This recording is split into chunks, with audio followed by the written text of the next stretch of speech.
오늘은 창세기 2장을 공부할 겁니다. 창세기 28장과 29장입니다. 먼저 성경을 읽고 시작하겠습니다. CJB 성경이 있으시면 29페이지입니다. 전체를 다 읽고 이야기를 좀 나눈 다음에 29장으로 들어갈 겁니다. 재미난 가족사입니다. 이삭이 야곱을 불러 그에게 축복하고 또 당부하여 이르되 너는 가나안 사람의 딸들 중에서 아내를 맞이하지 말고 일어나 밧단 아람으로 가서 내 외조부 부두엘의 집에 이르러 거기서 내 외삼촌 라반의 딸 중에서 아내를 맞이하라. 전능하신 하나님이 내게 복을 주시어 내가 생육하고 번성하게 하여 내가 여러 족속을 이루게 하시고 아브라함에게 허락하신 복을 내게 주시되 너와 함께 내 자손에게도 주사 하나님이 아브라함에게 주신 땅, 곧 내가 거류하는 땅을 내가 차지하게 하시기를 원하노라. 이에 이삭이 야곱을 보내매 그가 밧단 아람으로 가서 라반에게 이르렀으니 라반은 아람 사람 부두엘의 아들이요 야곱과 에서의 어머니 리브가의 오라비더라. 에서가 본즉 이삭이 야곱에게 축복하고 그를 밧단 아람으로 보내어 거기서 아내를 맞이하게 하였고 또 그에게 축복하고 명하기를 너는 가나안 사람의 딸들 중에서 아내를 맞이하지 말라 하였고 또 야곱이 부모의 명을 따라 밧단 아람으로 갔으며 에서가 또 본즉 가나안 사람의 딸들이 그의 아버지 이삭을 기쁘게 하지 못하는지라. 이에 에서가 이스마엘에게 가서 그 본처들 외에 아브라함의 아들 이스마엘의 딸이요 느바요의 누이인 마할랏을 아내로 맞이하였더라. 야곱이 브엘세바에서 떠나 하란으로 향하여 가더니 한 곳에 이르러는 해가 진지라. 거기서 유숙하려고 그곳에 한 돌을 가져다가 베개로 삼고 거기 누워 자더니 꿈에 본즉 사닥다리가 땅 위에 서 있는데 그 꼭대기가 하늘에 닿았고 또 본즉 하나님의 사자들이 그 위에서 오르락 내리락 하고 또 본즉 여호와께서 그 위에 서서 이르시되 나는 여호와니 너의 조부 아브라함의 하나님이요 이삭의 하나님이라.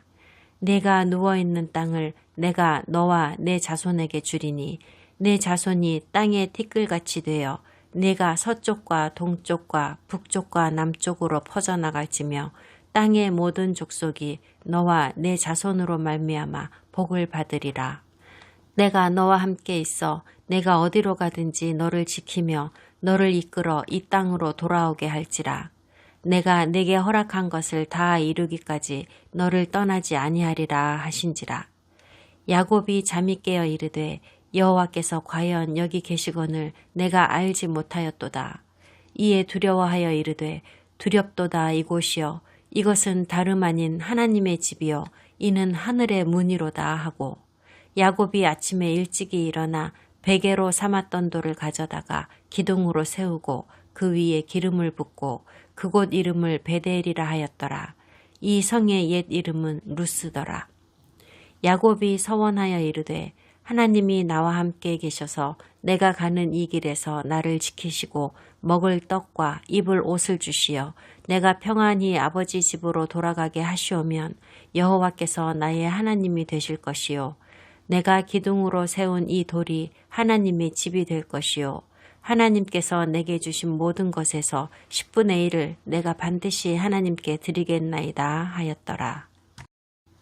이삭은 집안에 더 이상 가나안 여자를 들이면 안 된다는 리브가의 말에 동의하였습니다. 그리고 야곱에게 메소포타미아로 가서 엄마의 가족 중에서 아내를 찾으라고 했습니다. 지금 이 가족에게서 일어나는 일은 당시의 사회제도와는 전혀 상관이 없는 일입니다. 이삭은 이미 70대 후반이나 된 아들에게 이 결혼의 조건을 말하고 있는 거거든요. 야곱이 떠나기 전에 이삭은 제3절과 4절의 말씀으로 야곱을 축복합니다. 구약 성경을 통하여 하나님께서 제게 보여주신 가장 중요한 주제는 축복과 저주의 말씀을 잘 살펴보라는 것이었습니다.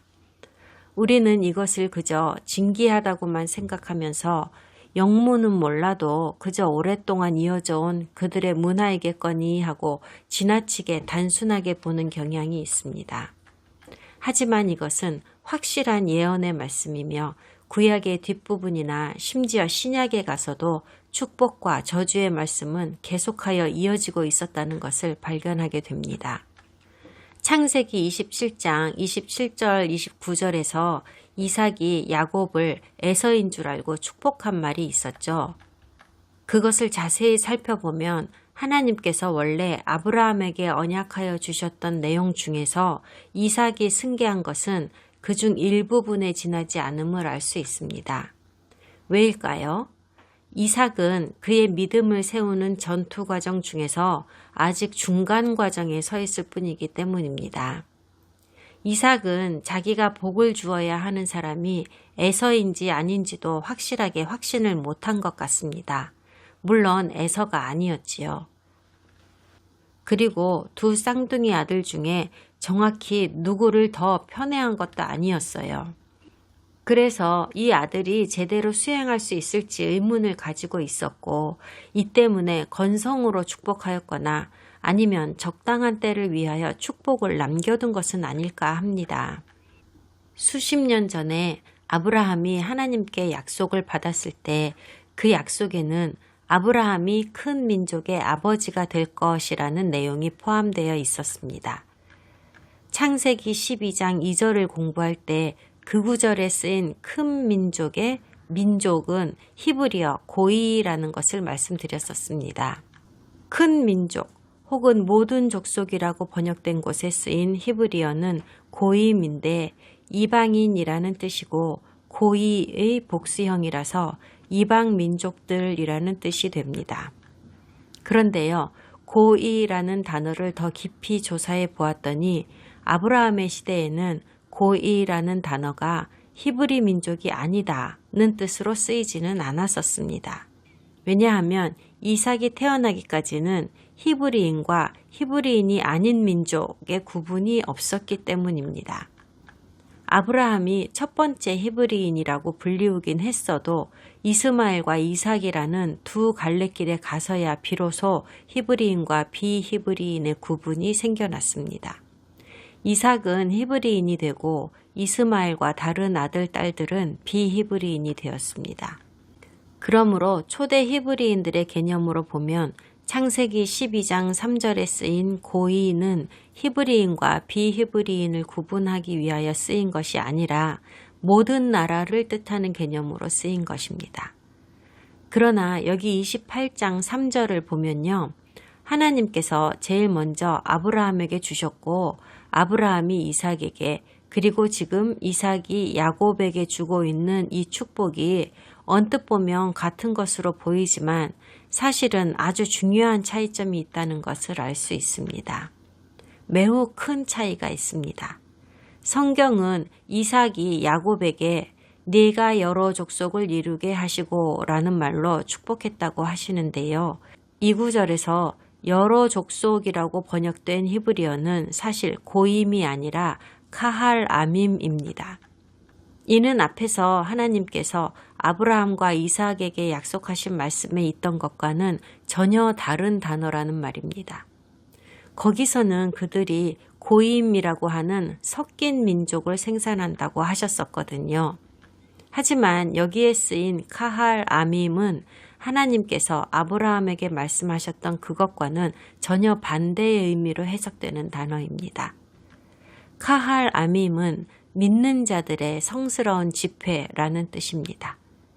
또한 이는 성스러운 목적을 위한 사람들의 모임이면서 동시에 한 그룹의 같은 부족에게서 나오는 사람들을 뜻합니다.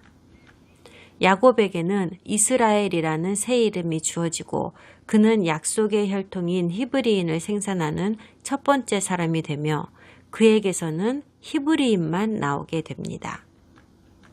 그는 히브리인으로만 구성된 유일한 나라를 만들게 되고 모세의 때부터 이들만이 하나님의 보배로운 백성이라고 불리우는 유일한 민족이 됩니다. 정리를 해보죠. 하나님께서 창세기 12장 2절에서 말씀하신 대로 아브라함은 히브리인과 비히브리인을 생산하였습니다. 이삭이 히브리인이죠. 아브라함의 아들 이삭 역시 히브리인과 비히브리인을 생산하였습니다. 야곱이 히브리인입니다. 하지만 야곱은 오직 히브리인만을 생산합니다. 모든 이스라엘 민족을 말하지요. 이것이 카할 아밈이라는 축복이고요. 믿는 자들의 성회입니다. 성경이 이 말씀을 하고 계시는 겁니다. 그럼 6절로 넘어가겠습니다. 아내를 얻어오라고 이삭이 야곱을 메소포타미아로 보내는 것을 에서가 보았습니다. 아버지는 가나안 여자들을 싫어했기 때문입니다. 멍청한 에서는 이미 가나안 여자를 둘씩이나 아내로 들였습니다. 이것이 아버지를 기쁘게 하지 못했다는 것을 알고 그가 취한 행동은 완전 코미디입니다. 에서는 자기 아버지의 형제인 삼촌 이스마엘의 집으로 갔습니다. 아브라함이 내쫓아버린 바로 그 삼촌의 혈통인 이스마엘 여자를 세 번째 아내로 택한 것이죠. 이런 멍청이가 세상에 어디 있습니까? 이 행동은 가히 상상도 못할 결과를 초래하게 됩니다. 여기에서 결혼으로 인한 동맹을 맺은 사람들이 누구인지 잘 보세요. 이들은 여호와께 거부당하여 약속의 상속자가 되지 못하고 쫓겨난 두 장남인 이스마엘과 에서입니다.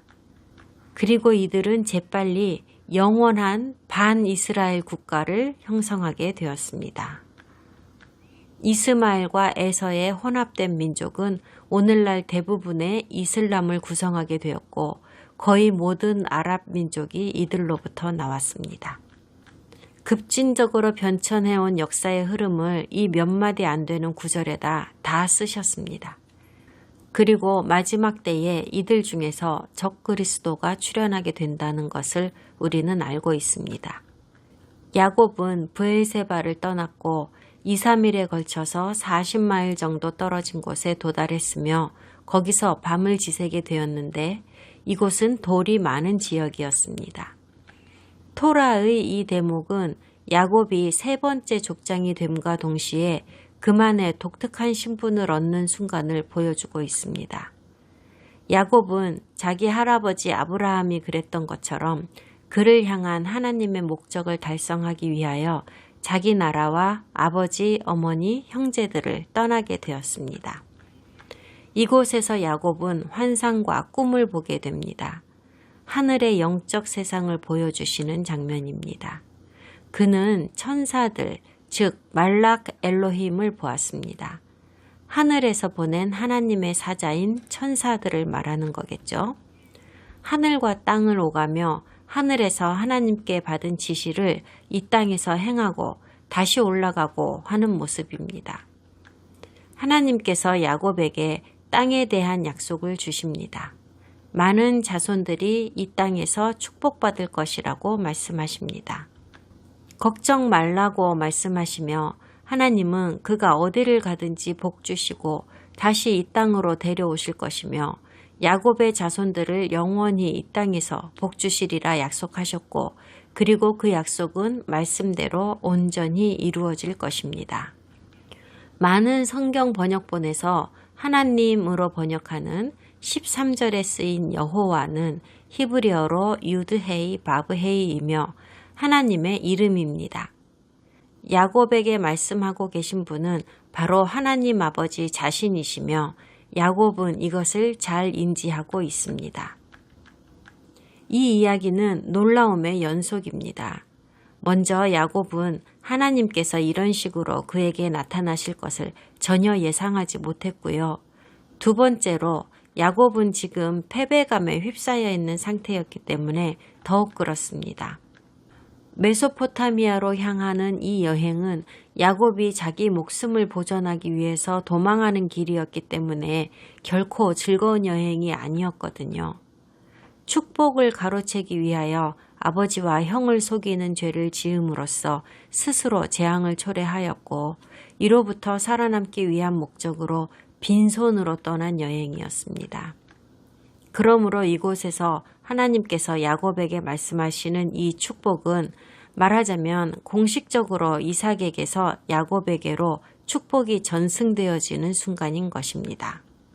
며칠 전에 아버지에게서 받았던 이 축복을 오늘은 여호와께로부터 직접 확실하게 비준받게 된 것입니다. 창세기 1장에서 공부하셨다시피 하나님께서는 하늘 위에서 이 땅 위의 에덴 동산으로 내려오기도 하시고 다시 하늘로 올라가기도 하십니다. 이 사다리를 하늘과 땅을 잇는 계단 같은 거라고 단순하게 생각하지 마십시오. 이것은 성경이 보여주는 또 하나의 타입입니다. 사다리는 어떤 유형으로 작동하고 있습니다. 이 사다리는 지금은 무너져버린 하나님과 인간 사이의 연결관계를 예표하고 있습니다. 태초의 인간은 하나님과 직접 대면할 수 있었습니다. 하나님께서 사람에게 직접 나타나셨기 때문입니다. 그러나 인간이 죄를 지음으로 반역했고 연결고리는 끊어졌습니다. 하나님께서 하늘로 거처를 옮겨버리셨습니다. 하지만 하나님께서 그분의 일을 하게 하시려고 그의 천사를 이 땅으로 보내시는 그 사다리가, 즉 그런 계단이 정말로 있다고 믿는 자들에게는 나중에 또 다른 연결 도구를 주셨습니다. 하늘과 땅을 잇는 광야의 성막이 바로 그것입니다. 그리고 그 성막 이후에는 진짜 사다리가 내려왔습니다. 하나님과 인류를 잇는 진짜 사다리입니다. 바로 예슈아이십니다. 사다리와 예슈아를 연결지으려고 무리해서 갖다 붙이는 말이 아닙니다. 예슈아께서 요한복음 1장 51절에서 하신 말씀을 들어보세요. 또 이르시되 진실로 진실로 너희에게 이르노니 하늘이 열리고 하나님의 사자들이 인자 위에 오르락 내리락 하는 것을 보리라 하시니라.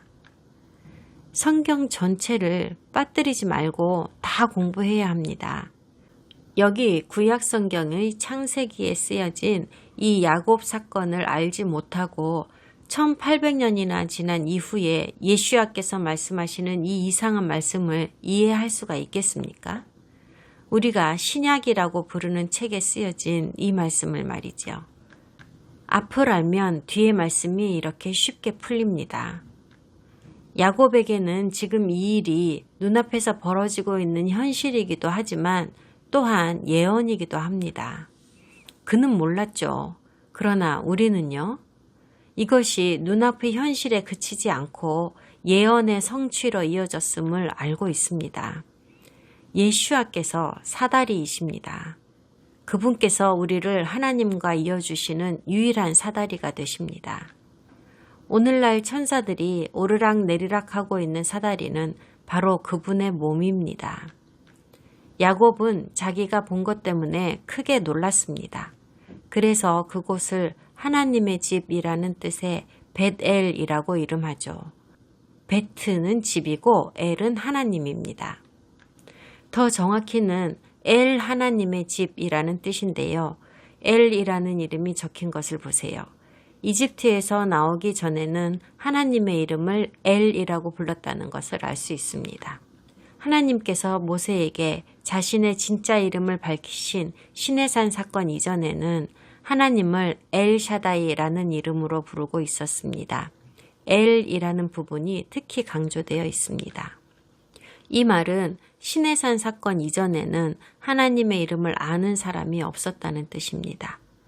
그분은 여러 가지 타이틀로 알려져 있지만 그중 제일 처음 것이 일 혹은 엘입니다. 시내산 사건 이후에는 엘이라는 단어가 점차 없어지기 시작했고 마침내 유드헤이 바브헤이, 여호와, 야훼, 예후베라는 이름으로 대체되었습니다. 재미난 것 하나 더 볼게요. 야곱이 이 환상을 볼 때 머리를 베고 누워있던 기름 부음 받은 돌 말입니다. 이 말씀에는 무슨 의미가 있을까요? 먼저 기름을 붓는다는 개념이 얼마나 오래된 건지를 생각해 볼게요. 이 사건은 무려 기원전 1800년의 일입니다. 야곱이 무슨 생각으로 이렇게 했는지는 정확히 알 수 없지만 이것이 하나님과 연관된 행동이라는 건 분명합니다. 아마도 야곱과 하나님 사이에 새로운 언약이 맺어졌다는 뜻일 겁니다. 맹세가 개입되었다는 거죠.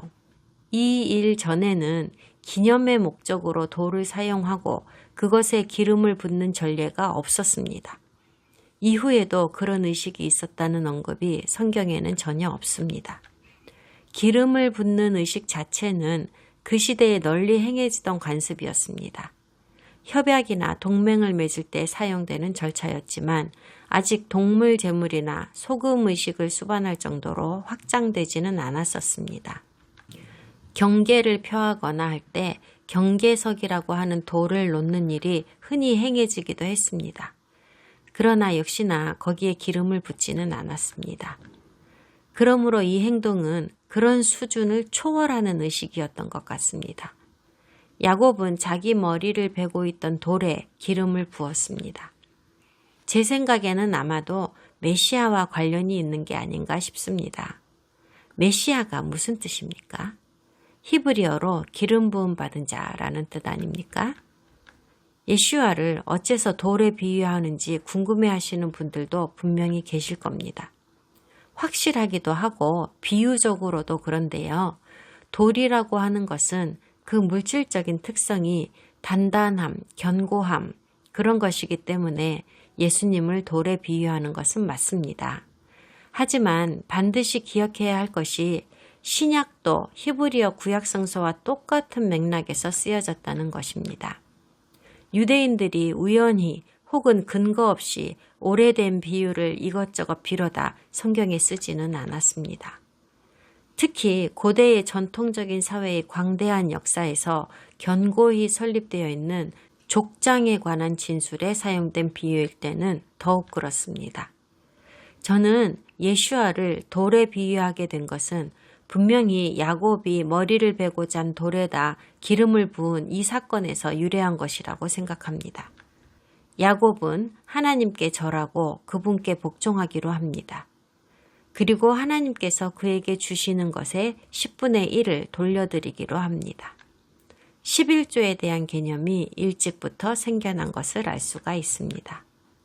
여기서 if, then의 조건부 맹세가 이루어진 것처럼 보이는데요. 야곱이 이리 해주시면 저리 하겠습니다 라고 말하는 것처럼 보이지만 사실은 그게 아닙니다. 사실 야곱은 하나님의 말씀을 되풀이한 것에 불과합니다. 이리 해주시면에 해당하는 말씀을 하나님께서 이미 15절에서 그에게 말씀하셨거든요. 그러므로 몇 절입니까? 20절에서 말하는 내용을 잘 보아주세요. 정신 바짝 차리세요. 창세기 28장 20절을 읽을 테니 따라와 주세요. 20절과 15절을 나란히 놓고 비교해보면 하나님께서 주신 축복의 말씀을 야곱이 반복하고 있을 따름이라는 걸 알 수 있습니다. 내가 너와 함께 있어 내가 어디로 가든지 너를 지키며 너를 이끌어 이 땅으로 돌아오게 할지라. 내가 내게 허락한 것을 다 이루기까지 너를 떠나지 아니하리라 하신지라. 야곱이 서원하여 이르되 하나님이 나와 함께 계셔서 내가 가는 이 길에서 나를 지키시고 먹을 떡과 입을 옷을 주시어 내가 평안히 아버지 집으로 돌아가게 하시오면. 그러므로 이 구절을 현대적인 감각으로 다시 바꾼다고 한다면 이렇게 말할 수 있을 겁니다. 하나님이 저와 함께 하시고 하나님이 저를 지키시고 저를 안전하게 아버지의 집으로 돌아가게 하시니 하나님이 저의 하나님이 되십니다. 바로 이런 의미입니다. 이 돌이 야곱에게는 증인이 되었습니다. 사람 증인은 없습니다. 창세기 29장으로 넘어가겠습니다. CJB 성경이 있으시면 30페이지입니다. 모두 다 읽겠습니다. 야곱이 길을 떠나 동방 사람의 땅에 이르러 본즉 들에 우물이 있고 그 곁에 양 세 떼가 누워 있으니 이는 목자들이 그 우물에서 양 떼에게 물을 먹임이라. 큰 돌로 우물 아귀를 덮었다가 모든 떼가 모이면 그들이 우물 아귀에서 돌을 옮기고 그 양 떼에게 물을 먹이고는 우물 아귀 그 자리에 다시 그 돌을 덮더라. 야곱이 그들에게 이르되 내 형제여 어디서 왔느냐? 그들이 이르되 하란에서 왔노라. 야곱이 그들에게 이르되 너희가 나홀의 손자 라반을 아느냐? 그들이 이르되 아노라. 야곱이 그들에게 이르되 그가 평안하냐? 이르되 평안하니라. 그의 딸 라헬이 지금 양을 몰고 오느니라. 야곱이 이르되 해가 아직 높은즉 가축 모일 때가 아니니 양에게 물을 먹이고 가서 풀을 뜯게 하라. 그들이 이르되 우리가 그리하지 못하겠노라. 때가 다 모이고 목자들이 우물 아귀에서 돌을 옮겨야 우리가 양에게 물을 먹이느니라. 야곱이 그들과 말하는 동안에 라헬이 그의 아버지의 양과 함께 오니 그가 그의 양들을 치고 있었기 때문이더라. 야곱이 그의 외삼촌 라반의 딸 라헬과 그의 외삼촌의 양을 보고 나아가 우물 아귀에서 돌을 옮기고 외삼촌 라반의 양떼에게 물을 먹이고 그가 라헬에게 입맞추고 소리내어 울며 그에게 자기가 그의 아버지의 생질이요 리브가의 아들됨을 말하였더니 라헬이 달려가서 그 아버지에게 알림해 라반이 그의 생질 야곱의 소식을 듣고 달려와서 그를 영접하여 안고 입맞추며 자기 집으로 인도하여 드리니 야곱이 자기의 모든 일을 라반에게 말하매 라반이 이르되 너는 참으로 내 혈육이로다 하였더라. 야곱이 한 달을 그와 함께 거주하더니 라반이 야곱에게 이르되 네가 비록 내 생질이나 어찌 그저 내 일을 하겠느냐. 내 품삯을 어떻게 할지 내게 말하라. 라반에게 두 딸이 있으니 언니의 이름은 레아요 아우의 이름은 라헬이라. 레아는 시력이 약하고 라헬은 곱고 아리따우니 야곱이 라헬을 더 사랑함으로 대답하되 내가 외삼촌의 작은 딸 라헬을 위하여 외삼촌에게 7년을 섬기리이다. 라반이 이르되 그를 내게 주는 것이 타인에게 주는 것보다 나으니 나와 함께 있으라. 야곱이 라헬을 위하여 7년 동안 라반을 섬겼으나 그를 사랑하는 까닭에 7년을 며칠같이 여겼더라. 야곱이 라반에게 이르되 내 기한이 찼으니 내 아내를 내게 주소서. 내가 그에게 들어가겠나이다. 라반이 그곳 사람을 다 모아 잔치하고 저녁에 그의 딸 레아를 야곱에게로 데려가매 야곱이 그에게로 들어가니라. 라반이 또 그의 여종 실바를 그의 딸 레아에게 시녀로 주었더라. 야곱이 아침에 보니 레아라. 라반에게 이르되 외삼촌이 어찌하여 내게 이같이 행하셨나이까. 내가 라헬을 위하여 외삼촌을 섬기지 아니하였나이까. 외삼촌이 나를 속이심은 어찌 됨이니이까. 라반이 이르되 언니보다 아우를 먼저 주는 것은 우리 지방에서 하지 아니하는 바이라. 이를 위하여 7일을 채우라. 우리가 그도 내게 주리니 네가 또 나를 7년 동안 섬길지니라. 야곱이 그대로 하여 그 7일을 채우매 라반이 딸 라헬도 그에게 아내로 주고 라반이 또 그의 여종 빌하를 그의 딸 라헬에게 주어 시녀가 되게 하매 야곱이 또한 라헬에게로 들어갔고 그가 레아보다 라헬을 더 사랑하여 다시 7년 동안 라반을 섬겼더라. 여호와께서 레아가 사랑받지 못함을 보시고 그의 태를 여셨으나 라헬은 자녀가 없었더라. 레아가 임신하여 아들을 낳고 그 이름을 르우벤이라 하여 이르되 여호와께서 나의 괴로움을 돌보셨으니 이제는 내 남편이 나를 사랑하리로다 하였더라. 그가 다시 임신하여 아들을 낳고 이르되 여호와께서 내가 사랑받지 못함을 들으셨으므로 내게 이 아들도 주셨도다 하고 그의 이름을 시므온이라 하였으며 그가 또 임신하여 아들을 낳고 이르되 내가 그에게 새 아들을 낳았으니 내 남편이 지금부터 나와 연합하리로다 하고 그의 이름을 레위라 하였으며 그가 또 임신하여 아들을 낳고 이르되 내가 이제는 여호와를 찬송하리로다 하고 이로 말미암아 그가 그의 이름을 유다라 하였고 그의 출산이 멈추었더라. 야곱이 브엘세바에서 가족을 떠났을 때 그는 영적 불안과 무거운 마음, 두려움, 공포, 죄책감 등에 시달리고 있었습니다. 하지만 그가 여호와를 만나고 나서는 이런 심경에 변화가 생겼습니다. 불분명하지만 어떤 확신과 안정감을 느낄 수 있었는데 이방인 기독교인들은 이런 상태를 알 수 없는 평화의 상태라고 표현합니다. 히브리인들은 이런 상태를 하늘의 평화를 받았다고 표현합니다. 야곱이 가나안의 남쪽 끝에서 400마일이나 떨어진 하란에 도착하기까지 얼마가 걸렸는지는 알 수 없습니다. 하지만 그는 하란에 도착하자마자 곧바로 어머니의 가족을 찾아다녔습니다.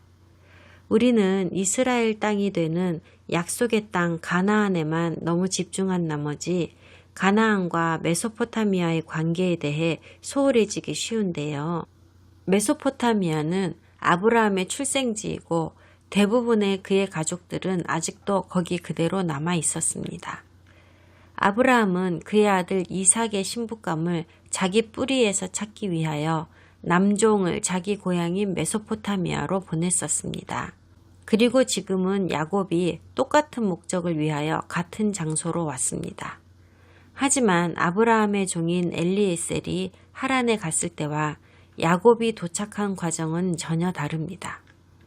엘리에셀은 수행단을 거느리고 이삭의 신부 후보를 위한 낙타와 선물을 잔뜩 싣고 갔었습니다. 하지만 야곱은 딸랑 입은 옷 한 벌 외에는 가진 것이 없었습니다. 그의 수색은 우물가에서 빛을 발하는데요.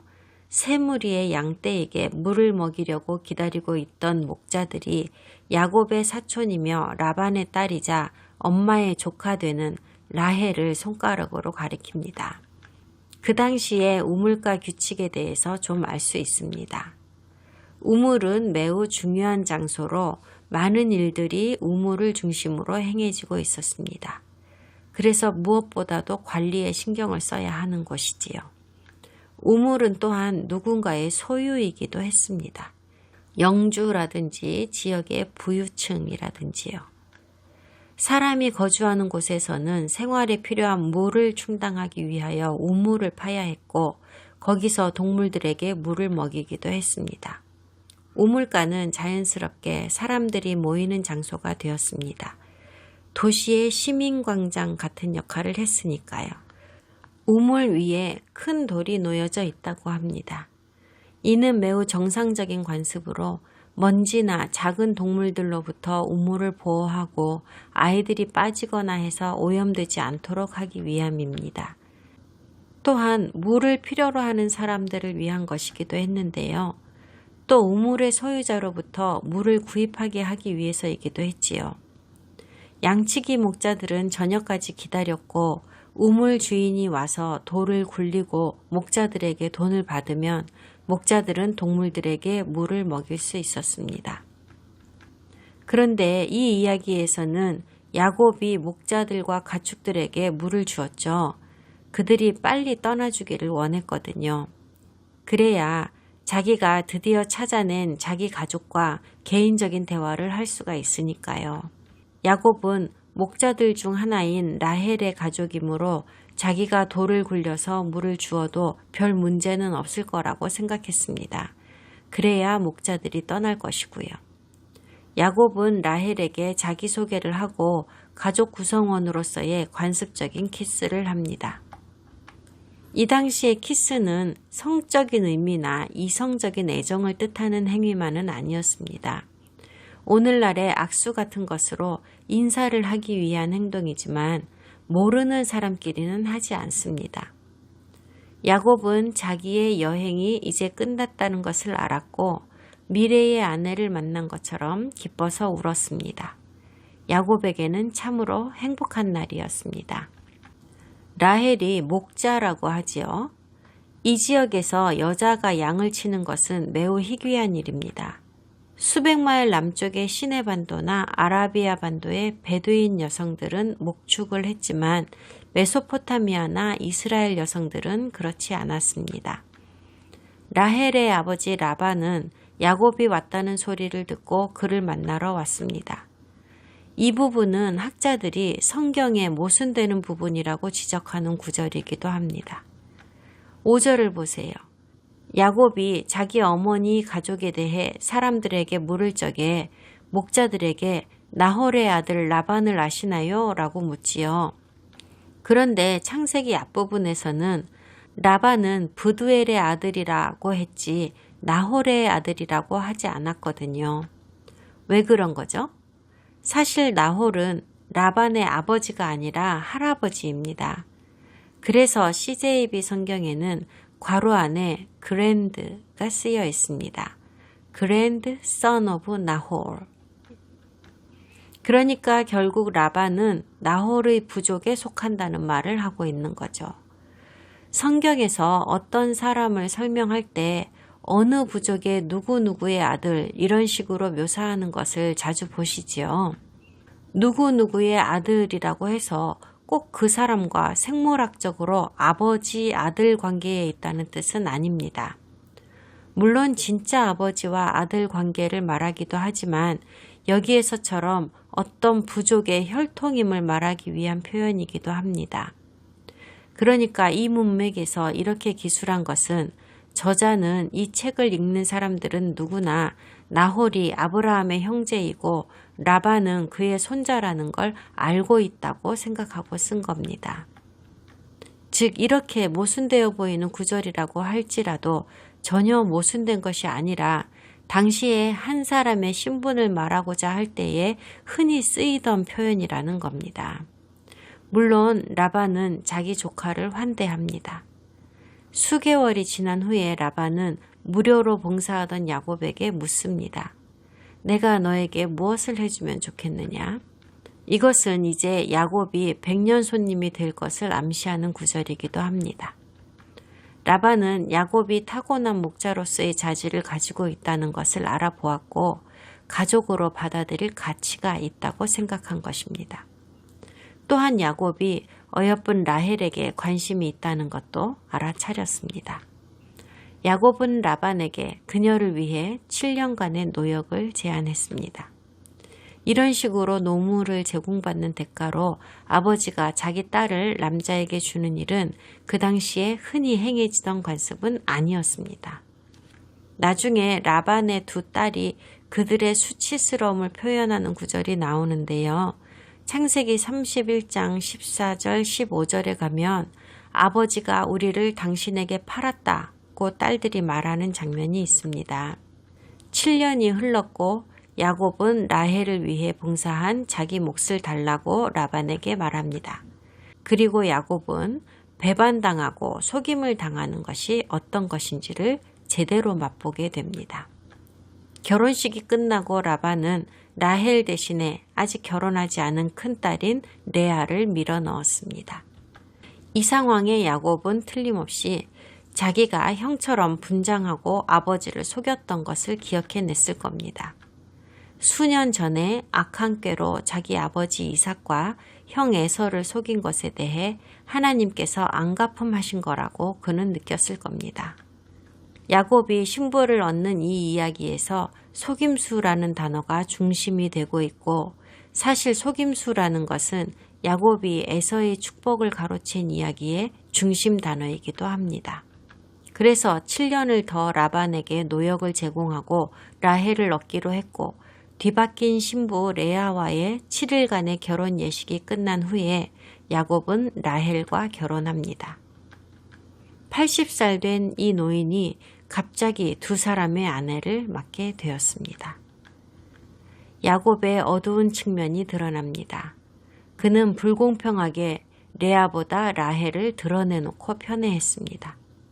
그 이유가 17절에 쓰여 있는데요. 레아는 시력이 약하고 라헬은 곱고 아리따우니라고 표현되었습니다. 중동 지역에서 아름다움은 특별히 사람의 눈과 직접적으로 연결되어 있습니다. 그러므로 강한 눈이나 약한 눈은 이쁜지 평범한지를 나타내는 관용구로 쓰이던 말입니다. 즉 라헬은 예쁜 사람이고 레아는 그렇지 못했다는 말인데 야곱은 결국 육체적 아름다움을 근거로 해서 아내를 선택했다는 말을 하고 있는 겁니다.